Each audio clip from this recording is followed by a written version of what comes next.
fazer bem.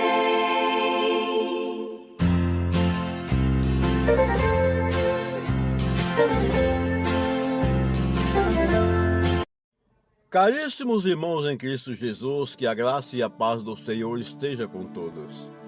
Hoje, Sexta-feira Santa, um dia que para aqueles que creem na palavra de Jesus e creem em Jesus Cristo, nosso Senhor, é um dia de suma importância. Por quê? Porque Jesus, na Sexta-feira Santa, foi o dia que ele abraçou a sua cruz. Melhor dizendo, na Sexta-feira Santa foi um dia que Jesus abraçou as nossas cruzes. Jesus nunca teve cruz. Nós, sim, pecadores, nós temos as nossas cruzes. Então, na Sexta-feira Santa, Jesus, ele comprou todos os nossos pecados e pagou um preço altíssimo com sua morte e crucificação. Por isso, na minha maneira de interpretar, na minha maneira de compreender esse fato, é que Jesus, ele abraçou todas as nossas cruzes e carregou consigo todos os nossos pecados para a salvação dos mesmos, porque ele é verdadeiramente Jesus, Filho de Deus, feito homem, que veio a este mundo para a salvação de todos aqueles que nele creem.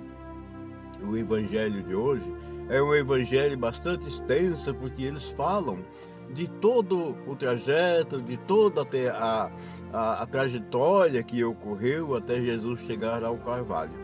Então, para a gente gravar esse evangelho, vai ficar um evangelho bastante extenso. Então, eu quero dizer assim, vamos resumir este evangelho com menos palavras, mas de uma forma diferente, embora o significado seja o mesmo de que nós tivéssemos lido todo o evangelho de hoje.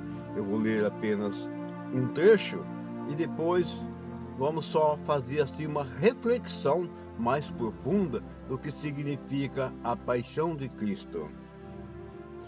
Anúncio do Evangelho de Nosso Senhor Jesus Cristo, narrado por João, capítulo 18, versículos 1 ao 19, depois 42. Então é bastante extenso. Vamos ler aqui até o versículo 4. Naquele tempo, Jesus saiu com os discípulos para outro lado da torrente de Cedrão. Havia aí um jardim, onde ele entrou com os discípulos. Também Judas, o traidor, conhecia o lugar, porque Jesus costumava reunir-se aí com os seus discípulos. Judas levou consigo um testamento de soldados e alguns guardas dos sumos sacerdotes e fariseus. E chegou ali com lanternas, tochas e armas. Então Jesus, conscientemente de tudo o que ia acontecer, saiu ao encontro deles e disse: A quem procurais? Responderam: A Jesus, o Nazareno. Ele disse: Sou eu. Judas, o traidor, estava junto com eles. Quando Jesus disse: Sou eu, eles recuaram e caíram por terra. De novo lhes perguntou: A quem procurais? Eles responderam: A Jesus, o Nazareno. Jesus respondeu: Já vos disse que sou eu. Se és a mim que procurais, então deixais estes se retirem. Assim se realizava a palavra que Jesus tinha dito: Não perdi nenhum daqueles que me confiastes. Simão Pedro, que trazia uma espada consigo, puxou dela e feriu o servo do sumo sacerdote, cortando-lhe a orelha direita. O nome do servo era Malco. Então Jesus disse a Pedro: Guarda a tua espada na bainha. Não vou beber o cálice que o Pai me deu. Então os soldados, o comandante e os guardas dos judeus prenderam a Jesus e o amarraram. Conduziram-o primeiro a Anás, que era o sogro de Caifás, o sumo sacerdote naquele ano.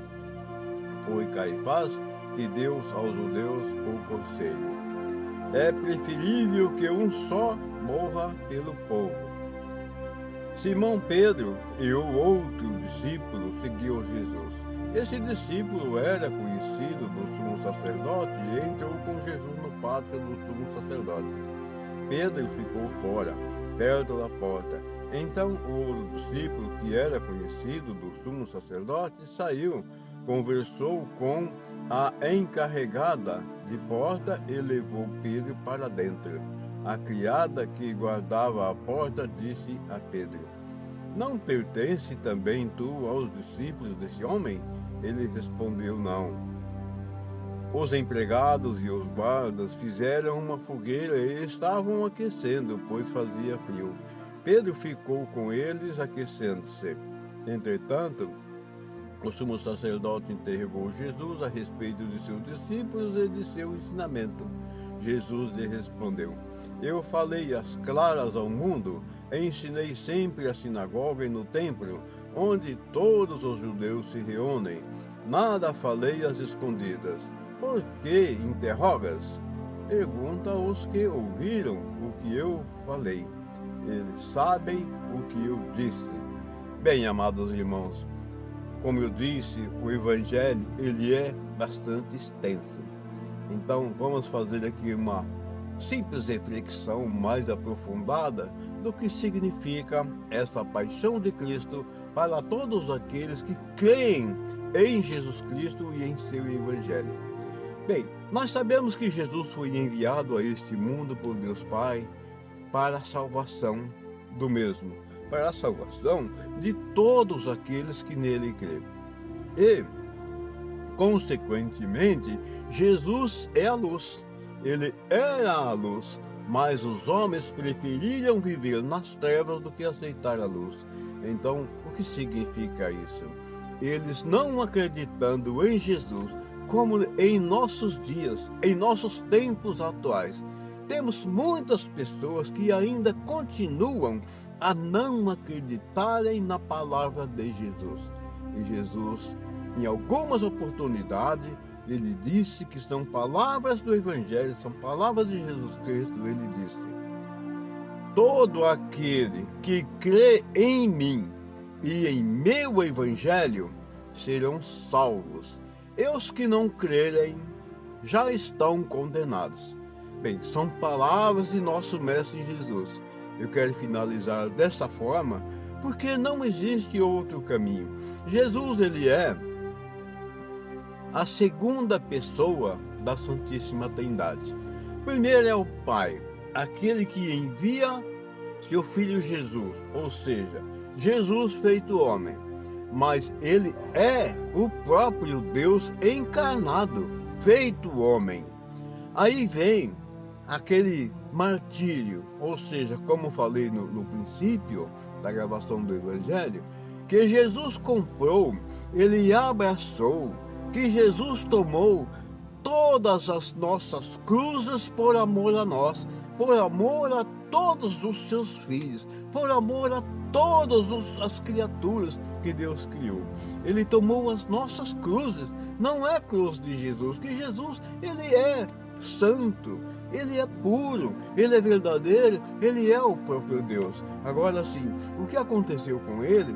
Ele tomou as nossas cruzes, ele abraçou as nossas cruzes, porque nós somos pecadores, nós não merecemos, como diz, na qualidade de filho, sermos chamados de filho por Jesus, porque nós somos, como se diz, desobedientes a palavras e descrentes à palavra. Nós não cumprimos a palavra. Nós nunca olhamos para dentro de nós e fazemos um verdadeiro exame de consciência para nos tornar compreensíveis de tudo aquilo que Deus faz conosco. A cada batidinha de nossos corações, são momentos novos que o Senhor renova em nossa vida e nós não enxergamos isso. Tantas maravilhas que o Senhor tem realizado em nossas vidas e nós não enxergamos por hipocrisia, por conta do pecado. nós não enxergamos as maravilhas que o Senhor tem feito conosco. Enfim, isso vem a acontecer conosco. Infelizmente, nós não merecemos chamar Jesus o nosso Deus e Pai, porque nós somos profundamente pecadores e descrentes e descumpridores das ordens do Senhor Jesus, que é aceitar a palavra de Jesus, ter Jesus como nosso único e verdadeiro Salvador e crer firmemente em Jesus Cristo e em seu Evangelho. Finalizo com a bênção de Deus Pai, Filho e Espírito Santo, que ela desça e permaneça sobre todos nós, assim seja. Amém. E me desculpe, por favor.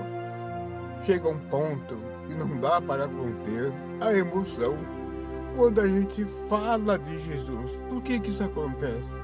Porque quando você fala desta forma, você é tomado por uma força espiritual, um sentimento profundo que chega em nossos corações. E nós, por sermos pecadores, nós não temos a dignidade de olhar para Deus. Quem viu Deus? Ninguém viu Deus e nem vai ver. Por quê? Porque não nos compete ver Deus. Ele enviou seu Filho Jesus a este mundo. Muitos tiveram a oportunidade de ver, conviver com ele pessoalmente e não acreditaram nele. E hoje Jesus vive em forma de Espírito Santo em nosso meio. Ele está em cada um de nós e mesmo assim realizando a cada segundo todas as maravilhas que este pode nos oferecer. E nós não a enxergamos. Senhor Jesus, perdão por minha fraqueza, perdão por tudo o que eu tenho feito na minha vida e ao mesmo tempo te agradecer, Senhor Jesus, por todas as maravilhas que tem realizado em nossas vidas, assim seja. Amém. Quando alguém se ajoelha